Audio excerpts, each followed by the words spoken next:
Well, it has been one of the big mysteries since Twitter filed for an IPO, but now we may know when the company is going to start trading, and the news may have been inadvertently disclosed by Twitter itself. Circle your calendars for Friday, November 15th. That could be the big day after Twitter's updated S1 showed that some employees can start selling stock on February 15th.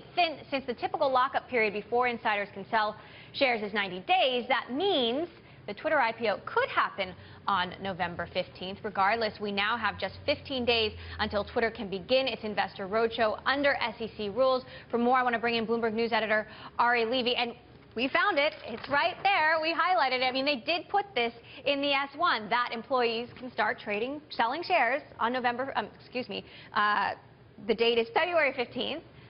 Does this mean the IPO is going to happen on November 15th? So Privco's the one who put out the report, who actually found this number. Their case is that that's what Twitter was indicating, is that the IPO would be happening November 15th. This is 90 days, gets you to February 15th, and that's when employees, only a small set of actual shareholders, all the employees, could begin to sell their shares. But the date can change.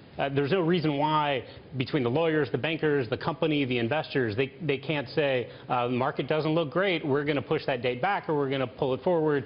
So this is definitely not set in stone. It could happen earlier, it could happen later. Yes. This was a mistake, though, wasn't it? They don't normally put this information in the filing this early. Yeah, so again, Privco's case is that it was a mistake. It's hard for us to know without actually having talked to the people who drafted the S1. The curious thing is that you don't have other dates in there that would lead you to believe that they did it on purpose. So they talk about 180-day lockup. That would be for the big investors, for the executives, for the board members, and it doesn't say when that 180-day period ends.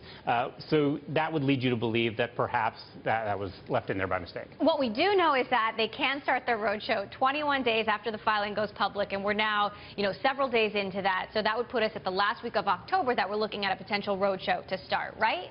Yeah, and then you figure a 2-week roadshow, and right after that you begin trading. So if all things go as we think they are planned, and who knows what happens with the government shutdown or the debt ceiling, all of those things could get in the way. But if everything goes as we think based on the numbers that Twitter would like it to happen, we would be looking at mid-November. So could the shutdown change the timing here? The shutdown is the wild card that nobody seems to really have the answer to, because it's not just the shutdown, it's the debt ceiling. So if the markets really just crater from here, it's hard to imagine that the people behind the scenes at Twitter would look at that and say, now's a great time to go out.